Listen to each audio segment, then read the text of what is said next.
Karena begini, yang namanya pidana itu Anda mau buat kontrol bagaimanapun, Anda mau buat sistem bagaimanapun, Anda awasi bagaimanapun, kalau orangnya memang sudah berniat jahat, dia akan terobos. Jumlah yang kita sidik, jumlah yang kita lidik, dibandingkan dengan keterjadian, ya tipikor itu lebih besar yang sebenarnya terjadi yang belum terungkap tentunya.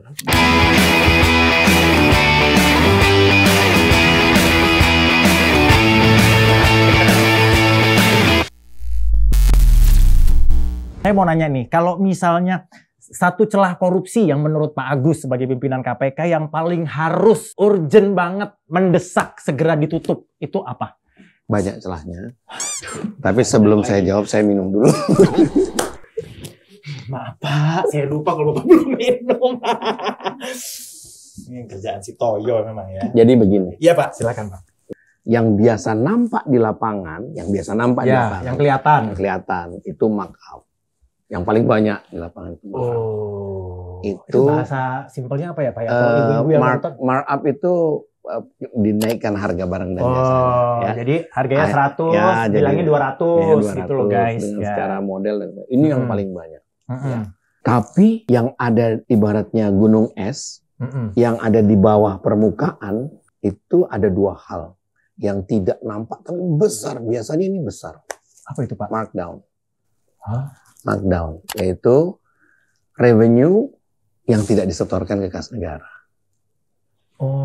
Ya, yang diceritakan oleh Pak Presiden tentang sawit, tentang apa itu cerita markdown, bukan markup. Kalau ada markup ya pasti ada markdown. Ya. Karena markdown itu yang nggak disetor ke. Yang nggak disetor. Padahal itu pemasukan negara. Nah, Anda bayar pajak misalnya, kong kali kong sama orang pajak kecilin dong, hitungan pajak saya itu markdown namanya. Ya, itu markdown. Iya. Nah, itu besar juga. Juga ya.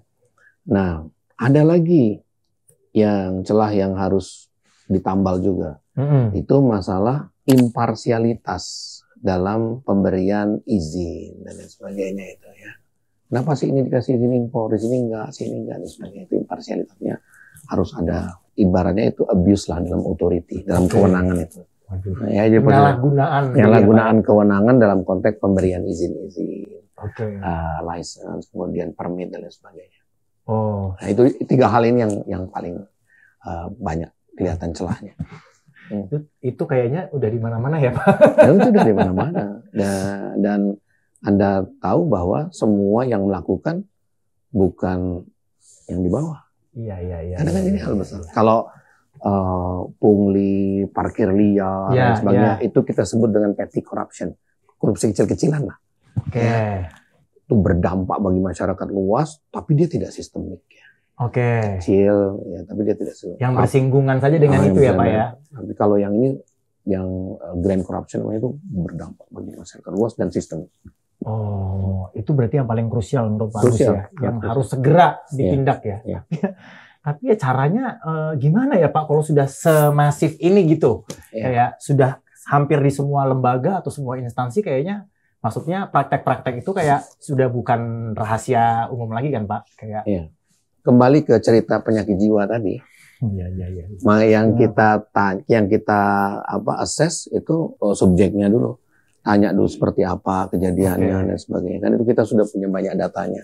Apakah masalahnya orangnya, apakah masalahnya prosedurnya, ataukah masalah alat kontrolnya dan sebagainya. Nah, setelah kita tahu, baru dikasih resepnya begini. Nah, itulah fungsi monitoring dalam konteks pencegahan yang ada di KPK.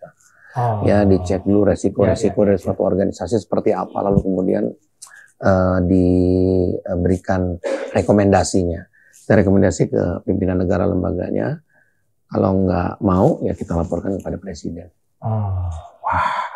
Emang soalnya emang langsung reportnya ke Pak Presiden ya Presiden, Pak ya? dalam konteks monitoring. Tapi ngomongin pencegahan seperti yang Bapak tadi barusan bilang nih Pak, caranya KPK untuk mengorkestra bidang-bidang pencegahan di KPK untuk melaksanakan Stranas PK ini gimana Pak? Apakah selama ini sudah cukup efektif menurut Pak Agus dalam upaya pemberantasan kita, atau memang perlu dievaluasi lagi, apa gimana Pak? Konteks itu memang banyak room for improvement-nya ya. Karena ini merupakan kerja bersama dan kerja besar dan secara terus-menerus.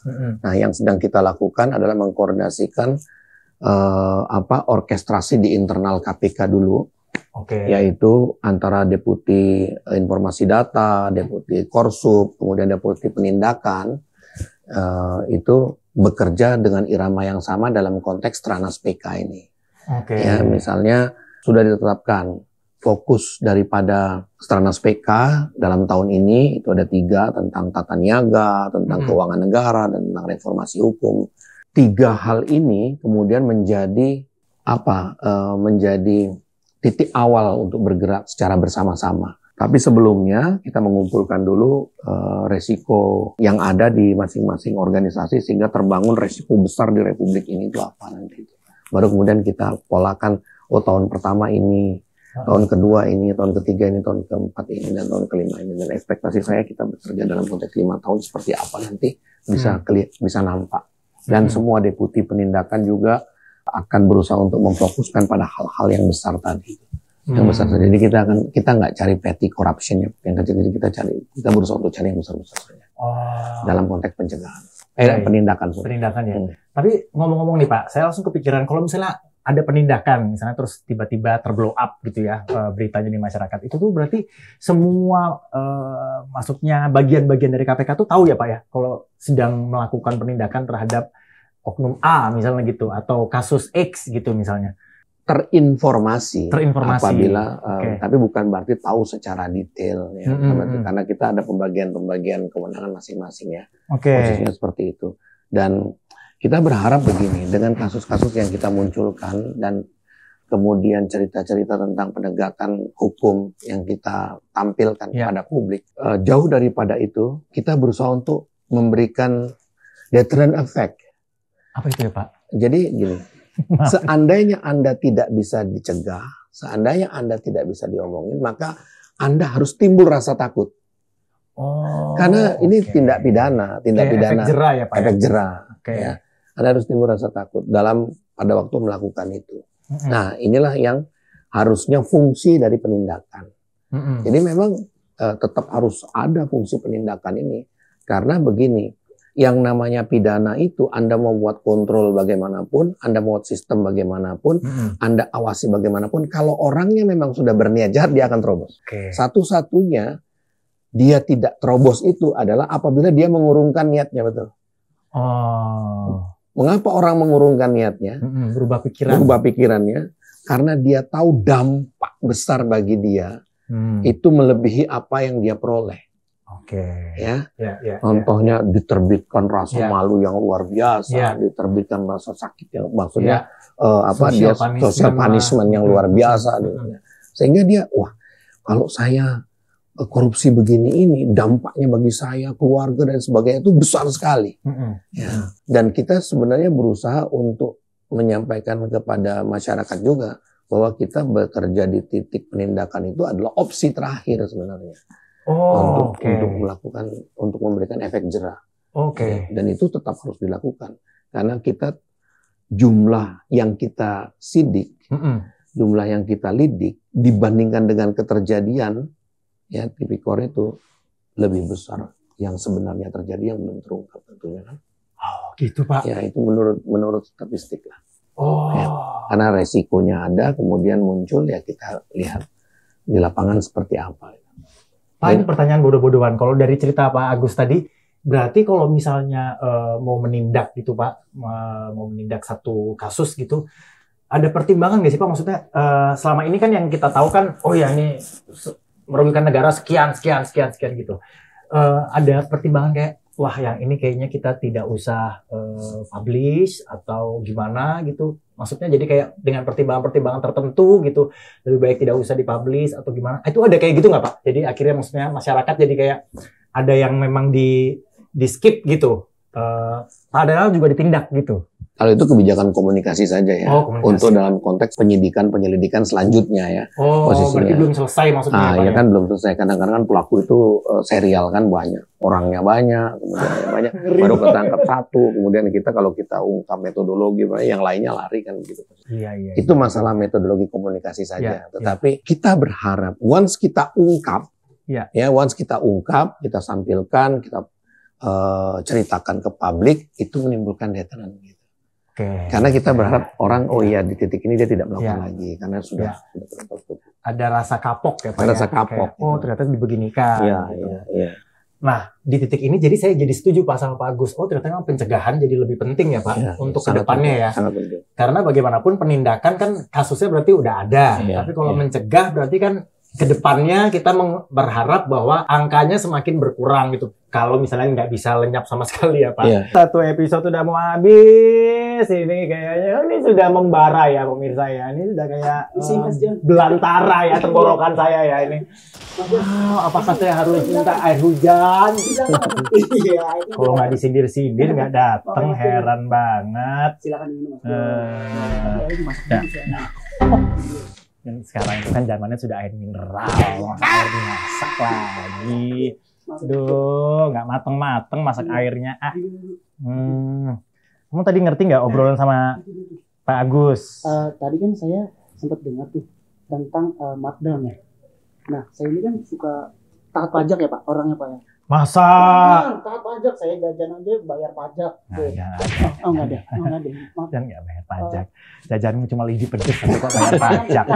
Nah, apa sih? Tapi kenapa pajak yang kecil-kecil itu dipajakin, tapi kalau yang besar-besar itu Coba sebut nama langsung saja. Kamu mau maksudnya siapa? bukan. Maksudnya Enggak ada. nyosor siapa ini maksudnya? Nggak ada. Nggak usah. Lu harus tanggung jawab. Ini Pak, pertanyaan dari lulusan mana? Saya lulusan ini. Lulusan apa ya? Lulusan mana aja dia? Saya belum Dia yakin. bingung. Ini kan mau dijawab sama Pak Agus. Boleh. Pak, ini katanya dia nanya kalau masalah markdown tadi itu kok kayak gitu. Kalau yang masyarakat biasa kita bayar sudah persis seperti yang ditagihkan. Ternyata yang lain-lain yang malah lebih gede-gede malah bisa macam-macam berkelit maksudnya Pak. Ini tuh bagian dari Stranas tentang yang poin 2 itu ya Pak ya, yang tentang keuangan negara ya. Perbaikan keuangan negara. Oke. Jadi begini, untuk organisasi-organisasi yang mengurusi pemasukan negara, PNBP namanya, penerimaan negara bukan pajak ataupun pajak ya, itu maka KPK juga melakukan monitoring. Melakukan monitoring, datang sana untuk bersama-sama menegakkan sistem yang baik yang menyebabkan celah untuk melakukan penggelapan, celah untuk melakukan pemotongan yang tidak semestinya atau celah untuk berkompromi itu menjadi lebih rendah. Misalnya dengan model digitalisasi, dengan model tidak saling ketemu, dengan model banyak lah dengan model-modelnya itu. Sehingga orang yang tidak nyetor langsung ke orang ya. Tidak nyetor langsung ke orang, perhitungannya udah langsung berdasarkan data yang secara elektronik dan lain sebagainya seperti itu. Banyak yang sudah dilakukan di pajak daerah, di pelabuhan, kemudian di Kementerian Negara lembaga dengan cara model perhitungan tertentu. Oh, itu jawabannya. Udah digital belum bayar pajaknya? Aman Mas. Hah? Kamu kemana lagi? Kasih pantun dulu buat bapaknya. Iya kan biasanya kalau closing ada pantun. Boleh, ada pantun lagi nih. Kamu masak air kan kamu nanti. Saya pantun dulu. Pantun. Kecil ini lewat gondang dia. Cakep. Silakan diminum Pak airnya. Wow, sangat kosong pantunnya ya. Kirain tadi apa gitu yang ada korupsi yang namanya kita lagi ini. Silakan diminum Pak airnya. Ya Allah. Mohon maaf Pak, ya Pak, namanya juga perantau. Pak, tapi kalau misalnya ini boleh mimpi ya Pak ya. Sebetulnya apa sih yang Pak Agus sebagai pimpinan KPK harapkan untuk masyarakat terlibat mencegah korupsi? Coba kira-kira apa Pak? Kira-kira yang bisa kita lakukan sebagai masyarakat awam untuk mencegah ya Pak ya? Ya. Kalau menindak kan nggak mungkin ya Pak, karena kan bukan tugas kita ya. Jadi begini ya, masyarakat harus sadar bahwa yang dikorupsi itu adalah uang masyarakat sebenarnya. Ya, harus sadar bahwa jadi kalau seandainya terjadi korupsi, itu masyarakatlah sebenarnya yang akan sangat dirugikan.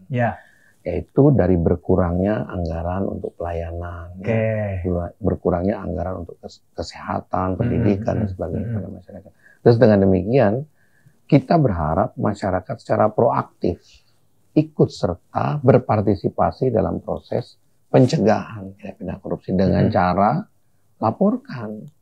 anomali-anomali, laporkan kejadian-kejadian gitu. Nah, sekarang saya sampaikan bagaimana pelaporan yang akan mudah untuk ditindaklanjuti. Nah, gimana, ya, Pak? karena ya tentunya masyarakat tidak mempunyai kemampuan atau tidak mempunyai kewenangan investigatif. Ya. Itu artinya dia melaporkan apa aja yang betul-betul dia lihat. Hasil observasi aja ya, Pak. Hasil observasi aja. Contohnya misalnya ada suatu kondisi jalan yang baru dibangun dalam waktu sekian lama sudah rusak lagi. Tentunya masyarakat harus diberitahu, disampaikan bahwa cara melaporkannya adalah ya melaporkannya di website KPK ada di kpk.go.id. Itu bisa diakses oleh publik, Oke. Nah, agar laporan ini ditindaklanjuti, maka dia sudah menunjukkan kapan itu keterjadiannya, di mana keterjadiannya, para pihaknya siapa sebenarnya yang dia lihat itu ya. Yang dia lihat itu siapa sih para pihaknya yang seharusnya berkepentingan. Kalau perlu detail terkait dengan angka-angkanya kalau ada, ya, kalau dia memang punya sekian luasnya, sekian areanya dan sebagainya, tingkat kerusakan yang dibentuk seperti apa. Oh, jadi masyarakat itu perlu riset dulu sedikit ya, Pak ya? Kayaknya. Ya, jangan juga terjebak pada fitnah, ya.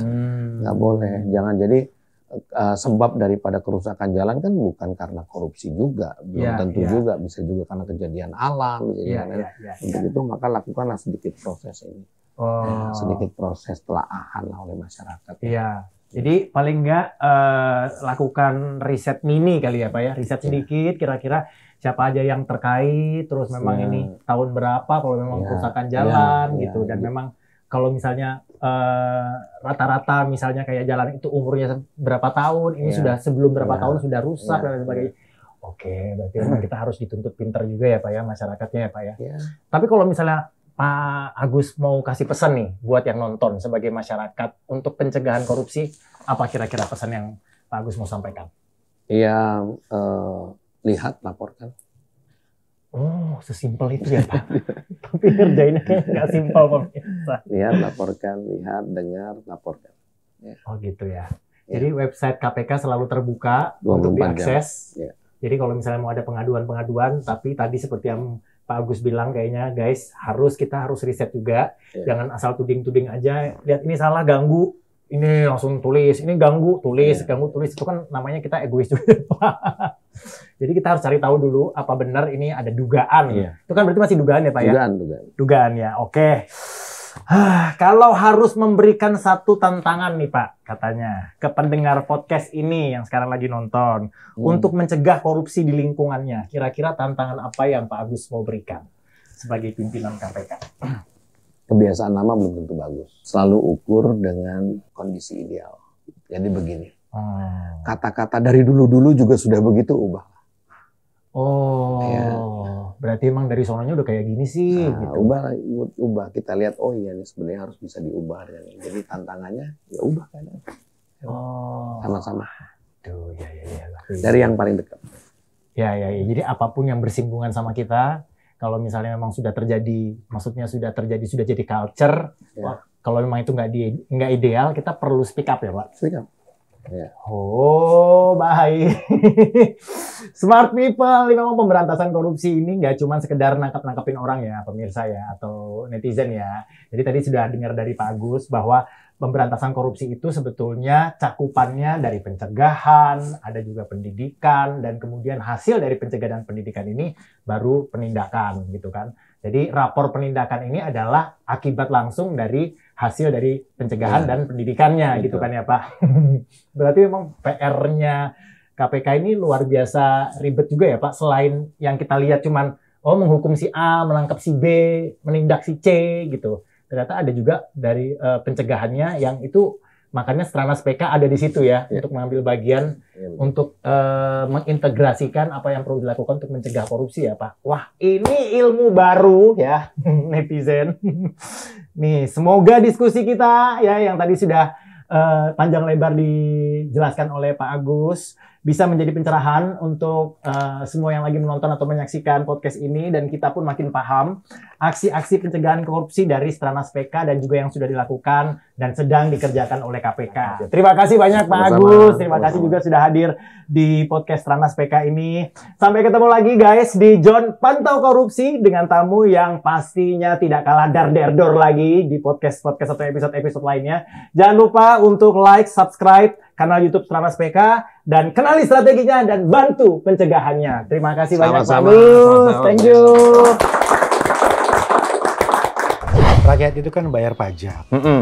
Pajak itu kemudian digunakan oleh pemerintah untuk buat program-program yang bisa ke mereka. Ya, balik lagi ke rakyat jadi ya. Intinya uang rakyat harus memberikan manfaat untuk rakyat. Uang rakyat nggak boleh mampir ke kantong pejabat. Kira-kira gitu. Dan di setiap pemerintahan itu punya potensi banget. Uang itu kemudian dialokasikan belanjanya itu untuk hal-hal yang nggak jelas.